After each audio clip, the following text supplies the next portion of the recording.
La blockchain DYDX a subi une panne majeure suite à une mise à jour V4 programmée. Alors, qu'est-ce qu'il s'est passé? Le Crypto Daily. Mon nom est Benjamin Cohen. Et vous êtes bien sur le Crypto Daily. Le podcast qui traite de l'actualité crypto, NFT et métaverse. Dans vos oreilles, chaque jour, du lundi au vendredi. Salut, c'est Benjamin du Crypto Daily et j'espère que vous allez bien et c'est donc notre actualité principale aujourd'hui. On parlera ensuite de la possible approbation d'ETF Bitcoin à Hong Kong, puis on parlera de l'interdiction des mineurs de crypto-monnaies au Paraguay. Mais avant tout ça, et comme d'habitude, le coin du marché. Here comes the money. Here we go. Alors, journée mitigée pour le marché des crypto-monnaies. On a un Bitcoin qui stagne légèrement de 0,55%, mais reste au-dessus des 70 000 $. On a un Ethereum qui gagne 5% ces dernières 24 heures pour un prix de 3 650 $.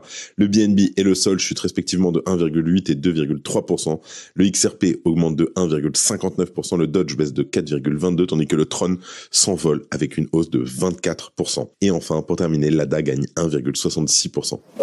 Allez, let's go, et on commence par les news, et on a la DYDX Chain qui est en panne pendant 9 heures. Alors, DYDX Chain, la blockchain qui a été construite pour héberger le marché à terme perpétuel DYDX, a connu une panne majeure tôt lundi matin. DYDX a déclaré que l'arrêt de la chaîne était dû à une mise à niveau programmée de la V4 de la chaîne, et après près de 9 heures d'interruption, DYDX a publié un correctif pour le bug logiciel. En parallèle, un nombre suffisant de validateurs se sont ralliés à la chain pour que DYDX reprenne la production de blocs lundi en milieu de journée. Et au total, et selon la page d'état de DYDX, la panne a duré 9h32. DYDX a déclaré que la correction n'était pas un changement radical, ce qui signifie que la comptabilité du logiciel avec les versions antérieures de la blockchain sera préservée. Le marché à terme perpétuel DEX de DYDX est lui resté opérationnel tout au long de l'arrêt de la chaîne. Alors, concrètement, la chaîne s'est arrêtée parce que la mauvaise version d'un correctif de bug dans la bibliothèque IAVL de Cosmos a été incluse dans la version du logiciel DYDX, bon, pour ceux qui sont les plus tech d'entre vous. Alors, cet ajout a provoqué une corruption de l'état du réseau pendant la mise à jour, a déclaré à Blockworks Dimitar Petkov, le chef de projet technique DeFi de chez DYDX. Et en tout cas, avec cette interruption,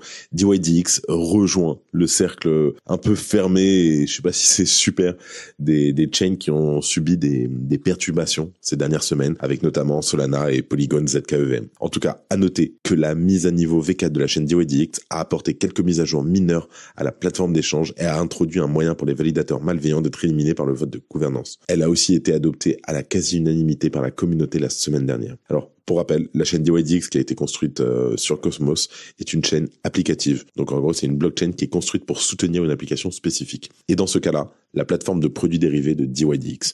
En tout cas, la chaîne est entrée dans sa phase bêta en novembre et a commencé à autoriser le jalonnement liquide pour son jeton natif, le DYDX, en janvier. Et j'en profite et je terminerai là-dessus. L'incident ne semble pas avoir eu d'impact sur le prix du token DYDX, qui est lui toujours en hausse de 3,7% sur les dernières 24 heures. Salut, alors on fait une petite pause dans le programme. Est-ce que vous avez déjà entendu parler de Swissborg? C'est la meilleure application pour prendre en main vos investissements crypto. Tout y est super simple et rapide. C'est un vrai jeu d'enfant. Et le mieux, c'est que c'est régulé et autorisé en France. En plus, avec Swissborg, vous avez toujours les meilleurs prix du marché. C'est fini le temps où on payait trop cher sans le savoir. Et si vous ne savez pas dans quelle crypto investir, pas de panique. Avec Best Blockchain, c'est comme un panier tout prêt avec les meilleurs cryptos choisis par des pros. On ne peut pas faire plus simple. Attention, offre exclusive en ce moment. Inscrivez-vous dès maintenant avec notre lien qui s'affiche maintenant et recevez immédiatement un ticket à gratter 100% gagnant et empocher jusqu'à 100 € instantanément. Alors, qu'est-ce que vous attendez? C'est le moment de rejoindre Swissborg et d'investir dans les crypto-monnaies en toute sérénité. Cliquez, inscrivez-vous et lancez-vous dans l'aventure avec Swissborg. Et en deuxième news, on parle des ETF Bitcoin Spot qui pourraient être approuvés avant juin 2024 à Hong Kong. La Securities Times a rapporté que plusieurs institutions financières ont déposé une demande auprès de l'organe de réglementation financière de Hong Kong pour un ETF Bitcoin Spot via leur filiale hongkongaise. On retrouve notamment Harvest Fund et China Southern Fund. Alors, ces entreprises, elles gèrent chacune plus de 200 milliards de dollars d'actifs. Et d'après le journal, plusieurs autres gestionnaires chinois prévoient également de soumettre des demandes pour des ETF Bitcoin Spot dans un avenir proche. Ils anticipent aussi une approbation de ces dernières au cours du deuxième trimestre de 2024. Et d'ailleurs, au mois de décembre 2022, China Southern Fund est devenue la première institution financière asiatique à lancer des ETF basés sur les futurs du Bitcoin et de l'Ether, confirmant ainsi son engagement vers l'adoption des crypto-monnaies. L'approbation des ETF Bitcoin Spot à Hong Kong pourrait aussi initier une rivalité entre les marchés américains et asiatiques, mais aussi entre la Chine et Hong Kong, par exemple. En tout cas, contrairement à la Chine, qui affiche une position hostile envers Bitcoin et les crypto-monnaies depuis plusieurs années, Hong Kong s'est à plusieurs reprises montré favorable aux entreprises du secteur. Bitcoin devient donc une réserve de valeur de moins en moins contournable dans la construction de portefeuilles d'investissement, et le Bitcoin pourrait, avec bien sûr une hypothétique introduction des ETF Bitcoin Spot à Hong Kong, attirer des capitaux de diverses entités et individus d'Asie. Alors cela semble bel et bien marquer le début d'une compétition avec les ETF Bitcoin Spot déjà établis en Occident. Et pour rappel, les ETF Bitcoin Spot aux États-Unis ont connu un succès retentissant, générant un volume de 200 milliards de dollars depuis leur lancement au mois de janvier 2024. Et on imagine bien sûr qu'introduire un produit similaire à Hong Kong pourrait élargir l'accès au Bitcoin pour les entreprises et les institutions asiatiques. Toutefois, étant donné la taille moindre des gestionnaires d'actifs chinois, leur impact pourrait être limité. Alors, aux États-Unis, on le sait, on l'a vu, ça a été émis par certains des plus grands gestionnaires d'actifs au monde, dont notamment BlackRock. Et aujourd'hui, ces ETF détiennent plus de 830 000 bitcoins, représentant environ 4% de l'ensemble des bitcoins disponibles. Merci d'écouter le Crypto Daily. Et en dernière news, le Paraguay met le holà au minage de crypto dans le pays. Alors, le Paraguay est un pays avec un peu plus de 7 millions d'habitants qui est enclavé au cœur de l'Amérique latine. Il possède aussi le 3e barrage le plus grand du monde. Alors, il s'agit du barrage hydroélectrique d'Itaipu qui est installé sur le fleuve Paraná, à la frontière avec le Brésil depuis le début des années 80. Il produit à lui tout seul quasiment toute l'électricité dont le Paraguay a besoin. Alors, le petit État peut donc se targuer d'avoir une énergie décarbonée, renouvelable et verte. Et c'est cette source d'énergie bon marché que les mineurs de Bitcoin sont venus chercher pour installer leurs machines, mais il semble que les autorités aient un peu perdu le contrôle des événements. Alors, en cause, déjà, toute une multitude d'installations officieuses qui ont déréglé la machine pourtant bien huilée. Alors, de quoi est-ce qu'on parle lorsqu'on parle d'installations officieuses? Alors, en fait, on parle de petites unités qui se branchent sur le réseau sans rien payer. Et comme malheureusement, il n'est pas possible dans ce cas-là de prévoir la demande en électricité, le réseau sature et les coupures se multiplient. Et c'est ça, en fait, qui a déclenché la colère du gouvernement, qui a pris des mesures drastiques pour régler les problèmes. Un projet de loi qui a été déposé le 4 avril dernier propose ainsi de mettre un terme à tout ça en imposant une sorte de moratoire de 6 mois sur toute l'industrie crypto du pays. Je cite: le projet de loi interdit l'installation de fermes de minage de crypto-monnaies ainsi que la création, la conservation, le stockage et la commercialisation de ces mêmes crypto-monnaies.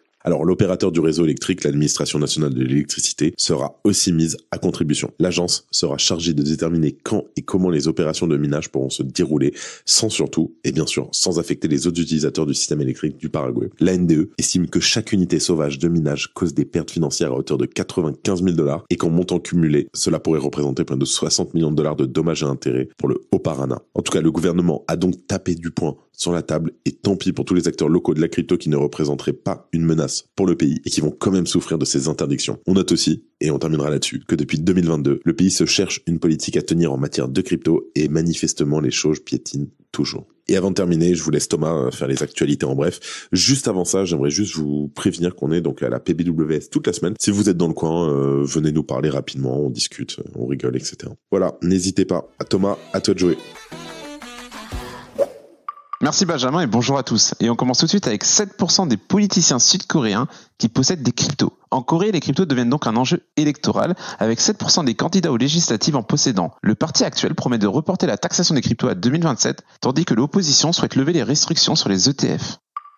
Un cadre de Binance détenu au Nigeria plaide non coupable. Tigran Gambaryan a plaidé non coupable aux accusations d'évasion fiscale et de blanchiment d'argent au Nigeria. Depuis quelques semaines, il est incarcéré à la prison correctionnelle de Kuje. Chain Analysis engage un ex-cadre du fisc US. L'entreprise a engagé James Lee, ex-chef des enquêtes criminelles de l'IRS. Il collaborera avec les forces de l'ordre et les régulateurs pour combattre la criminalité financière liée aux cryptos. Base dépasse Arbitrum en termes d'adresses actives. Le réseau Base, soutenu par Coinbase, est devenu le premier réseau layer 2 d'Ethereum, avec plus de 1,48 million de nouvelles adresses actives au début du mois d'avril.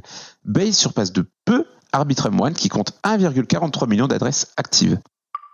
Et on termine avec Hong Kong qui pourrait approuver ses premiers ETF Bitcoin Spot avant juin 2024.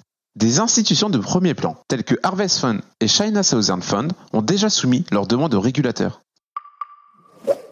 Et voilà, c'est la fin de ce résumé de l'actualité du jour. Évidemment, pensez à vous abonner pour ne pas rater le suivant, quelle que soit d'ailleurs l'application que vous utilisez pour nous écouter. Rendez-vous sur YouTube, Twitter et LinkedIn pour d'autres contenus d'actualité exclusifs. Je crois que j'ai tout dit, ou presque. Faites attention à vous, et moi je vous dis à demain. C'était Benjamin pour le Crypto Daily. Merci et à très vite.